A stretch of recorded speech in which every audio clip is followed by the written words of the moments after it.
Lecture audio du conte Histoire des voyages de Scarmentado, écrite par lui-même, de Voltaire, par Valérie Alain.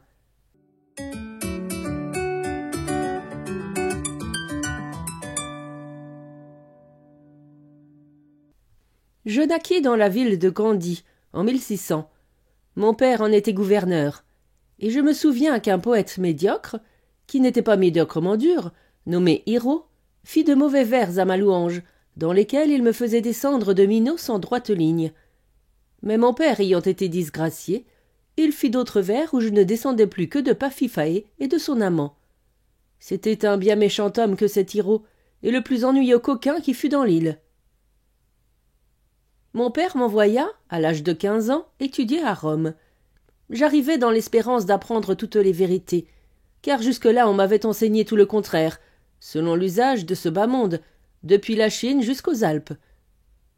Monsignor Profondo, à qui j'étais recommandé, était un homme singulier et un des plus terribles savants qu'il y eût au monde. Il voulut m'apprendre les catégories d'Aristote, et fut sur le point de me mettre dans la catégorie de ces mignons. Je l'échappais belle. Je vis des processions, des exorcismes et quelques rapines. On disait, mais très faussement, que la signora Olympia, personne d'une grande prudence, vendait beaucoup de choses qu'on ne doit point vendre. J'étais dans un âge où tout cela me paraissait fort plaisant. Une jeune dame de mœurs très douces, nommée la signora Fatello, s'avisa de m'aimer. Elle était courtisée par le révérend P. Poignardini et par le révérend P. Agoniti, jeune professe d'un ordre qui ne subsiste plus. Elle les mit d'accord en me donnant ses bonnes grâces.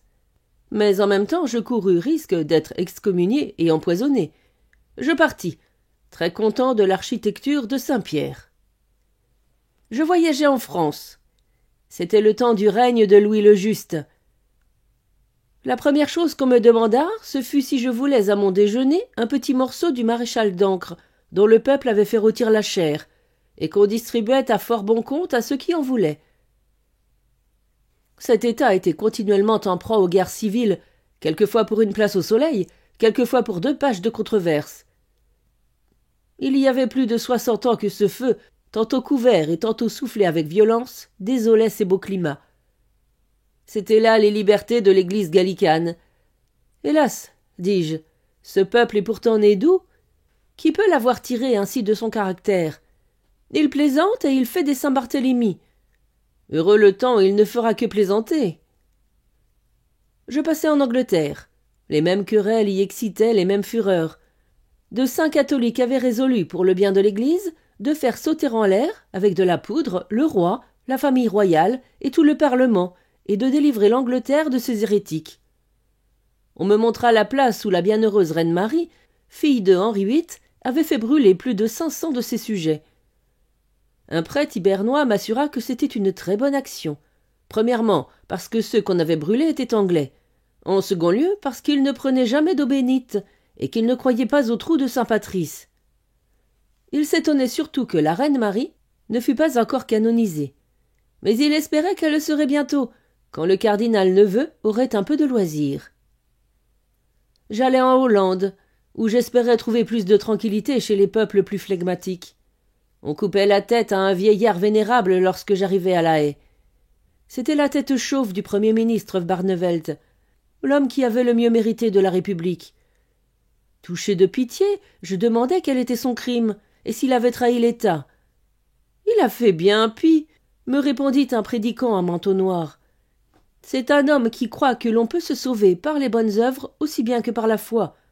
Vous sentez bien que, si de telles opinions s'établissaient, une république ne pourrait subsister, et qu'il faut des lois sévères pour réprimer de si scandaleuses horreurs. » Un profond politique du pays me dit en soupirant. « Hélas, monsieur, le bon temps ne durera pas toujours. Ce n'est que par hasard que ce peuple est si zélé. Le fond de son caractère est porté au dogme abominable de la tolérance. Un jour il viendra.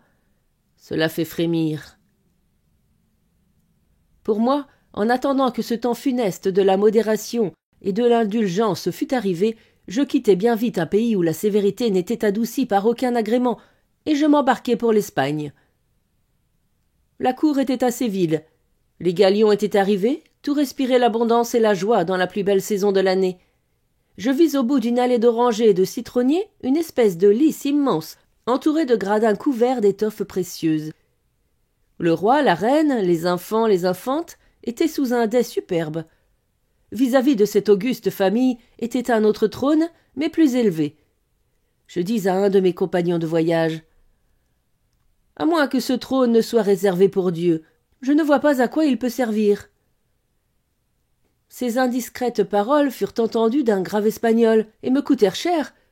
Cependant, je m'imaginais que nous allions voir quelque carrousel ou quelque fête de taureaux, lorsque le grand inquisiteur parut sur ce trône, d'où il bénit le roi et le peuple. Ensuite vint une armée de moines défilant deux à deux, blancs, noirs, gris, chaussés, déchaussés, avec barbe, sans barbe, avec capuchon pointu et sans capuchon. Puis marchait le bourreau. Puis on voyait au milieu des alguazils et des grands environ 40 personnes couvertes de sacs sur lesquels on avait peint des diables et des flammes. C'étaient des Juifs qui n'avaient pas voulu renoncer absolument à Moïse. C'étaient des chrétiens qui avaient épousé leur commère, ou qui n'avaient pas adoré Notre-Dame d'Atocha, ou qui n'avaient pas voulu se défaire de leur argent comptant en faveur des frères hiéronymites. On chanta dévotement de très belles prières, après quoi on brûla à petit feu tous les coupables. De quoi toute la famille royale parut extrêmement édifiée. Le soir, dans le temps que j'allais me mettre au lit, arrivèrent chez moi 2 familiers de l'Inquisition avec la sainte Hermandade. Ils m'embrassèrent tendrement et me menèrent, sans me dire un seul mot, dans un cachot très frais, meublé d'un lit de natte et d'un beau crucifix. Je restai là 6 semaines, au bout desquelles le révérend père inquisiteur m'envoya prier de venir lui parler. Il me serra quelque temps entre ses bras, avec une affection toute paternelle. Il me dit qu'il était sincèrement affligé d'avoir appris que je fusse si mal logé, mais que tous les appartements de la maison étaient remplis, et qu'une autre fois il espérait que je serais plus à mon aise. Ensuite il me demanda cordialement si je ne savais pas pourquoi j'étais là. Je dis au révérend père que c'était apparemment pour mes péchés. « Eh bien, mon cher enfant, pour quel péché? Parlez-moi avec confiance. » J'eus beau imaginer, je ne devinai point. Il me mit charitablement sur les voies. Enfin, je me souvins de mes indiscrètes paroles. J'en fus quitte pour la discipline et une amende de 30 000 réals. On me mena faire la révérence au grand inquisiteur. C'était un homme poli qui me demanda comment j'avais trouvé sa petite fête. Je lui dis que cela était délicieux, et j'allais presser mes compagnons de voyage de quitter ce pays, tout beau qu'il est. Ils avaient eu le temps de s'instruire de toutes les grandes choses que les Espagnols avaient faites pour la religion. Ils avaient lu les mémoires du fameux évêque de Chiapa, par lesquels il paraît qu'on avait égorgé ou brûlé ou noyé 10 millions d'infidèles en Amérique pour les convertir. Je crus que cet évêque exagérait. Mais quand on réduirait ces sacrifices à 5 millions de victimes, cela serait encore admirable. Le désir de voyager me pressait toujours. J'avais compté finir mon tour de l'Europe par la Turquie. Nous en prîmes la route. Je me proposais bien de ne plus dire mon avis sur les fêtes que je verrais. Ces Turcs, dis-je à mes compagnons, sont des mécréants qui n'ont pas été baptisés, et qui, par conséquent, seraient bien plus cruels que les révérends pères inquisiteurs. Gardons le silence quand nous serons chez les Mahométans. J'allais donc chez eux. Je fus étrangement surpris de voir en Turquie beaucoup plus d'églises chrétiennes qu'il n'y en avait dans Candie. J'y vis jusqu'à des troupes nombreuses de moines qu'on laissait prier la Vierge Marie librement et maudire Mahomet, ceux-ci en grec, ceux-là en latin, quelques autres en arménien. Les bonnes gens que les Turcs, m'écriai-je. Les chrétiens grecs et les chrétiens latins étaient ennemis mortels dans Constantinople. Ces esclaves se persécutaient les uns les autres, comme des chiens qui se mordent dans la rue, et à qui leur maître donne des coups de bâton pour les séparer. Le grand vizir protégeait alors les Grecs. Le patriarche grec m'accusa d'avoir soupé chez le patriarche latin, et je fus condamné en plein divan à 100 coups de latte sur la plante des pieds, rachetable de 500 sequins. Le lendemain, le grand vizir fut étranglé. Le surlendemain, son successeur, qui était pour le parti des latins, et qui ne fut étranglé qu'1 mois après, me condamna à la même amende pour avoir soupé chez le patriarche grec. Je fus dans la triste nécessité de ne plus fréquenter ni l'église grecque ni la latine. Pour m'en consoler, je pris à loyer une fort belle circassienne, qui était la personne la plus tendre dans le tête-à-tête et la plus dévote à la mosquée. Une nuit, dans les doux transports de son amour, elle s'écria en m'embrassant « Allah, Allah, Allah !» Ce sont les paroles sacramentales des Turcs. Je crus que c'était celles de l'amour. Je m'écriai aussi fort tendrement « Allah, Allah, Allah !»« Ah !» me dit-elle, « le Dieu miséricordieux soit loué, vous êtes turc !» Je lui dis que je le bénissais de m'en avoir donné la force, et je me crus trop heureux. Le matin, l'imam vint pour me circoncire, et comme je fis quelques difficultés, le cadi du quartier, homme loyal, me proposa de m'empaler. Je sauvai mon prépuce et mon derrière avec 1000 sequins, et je m'enfuis vite en Perse, résolu de ne plus entendre ni messe grecque ni latine en Turquie, et de ne plus crier « Allah, Allah, Allah » dans un rendez-vous. En arrivant à Ispahan, on me demanda si j'étais pour le mouton noir ou pour le mouton blanc. Je répondis que cela m'était fort indifférent, pourvu qu'il fût tendre. Il faut savoir que les factions du mouton blanc et du mouton noir partageaient encore les Persans. On crut que je me moquais des deux partis, de sorte que je me trouvais déjà une violente affaire sur les bras aux portes de la ville. Il m'en coûta encore grand nombre de sequins pour me débarrasser des moutons. Je poussai jusqu'à la Chine avec un interprète qui m'assura que c'était là le pays où l'on vivait librement et gaiement. Les Tartares s'en étaient rendus maîtres après avoir tout mis à feu et à sang, et les révérends pères jésuites d'un côté comme les révérends pères dominicains de l'autre disaient qu'ils y gagnaient des âmes à Dieu, sans que personne n'en sût rien. On n'a jamais vu de convertisseurs si zélés, car ils se persécutaient les uns les autres tour à tour. Ils écrivaient à Rome des volumes de calomnie. Ils se traitaient d'infidèles et de prévaricateurs pour une âme. Il y avait surtout une horrible querelle entre eux sur la manière de faire la révérence. Les jésuites voulaient que les Chinois saluassent leur père et leur mère à la mode de la Chine, et les dominicains voulaient qu'on les saluât à la mode de Rome. Il m'arriva d'être pris par les jésuites pour un dominicain. On me fit passer chez Sa Majesté Tartare pour un espion du pape.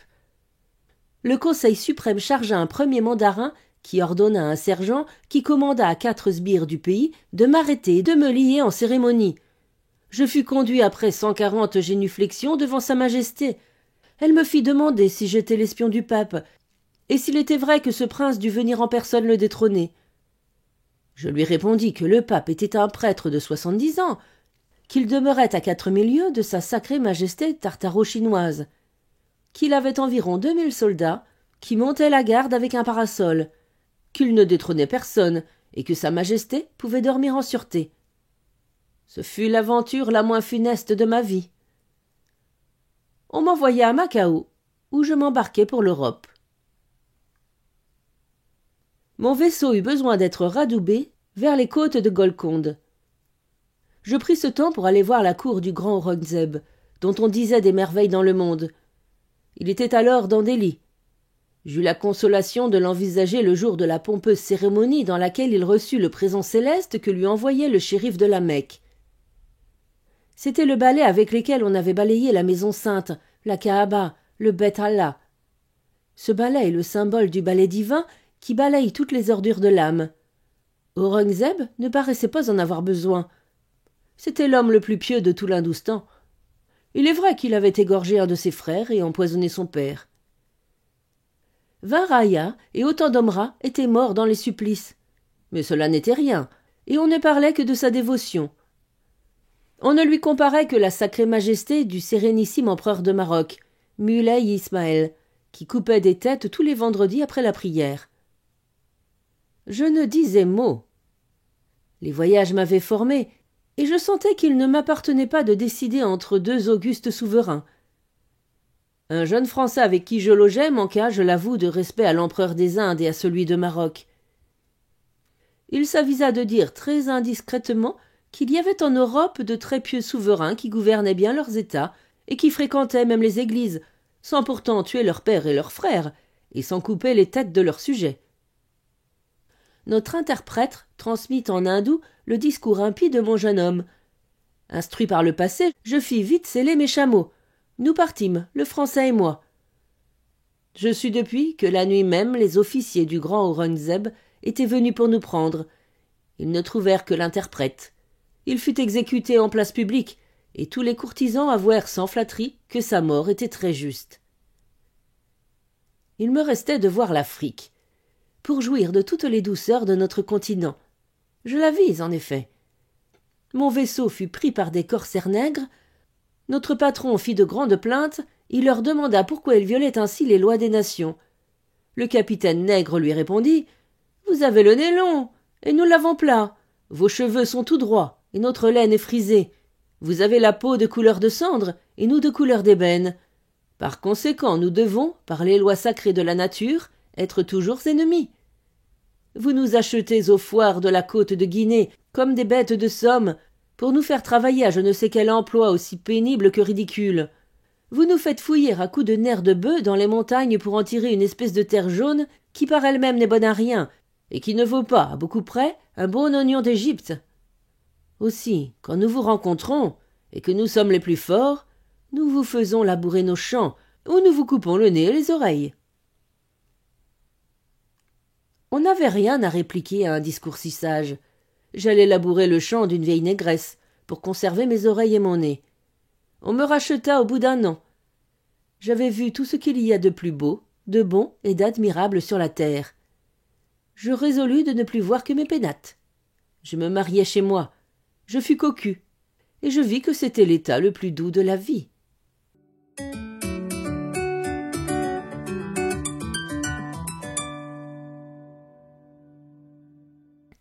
Fin de la lecture du conte L'histoire des voyages de Scarmentado. Merci de votre écoute, je vous rends vos oreilles, cœur avec les doigts.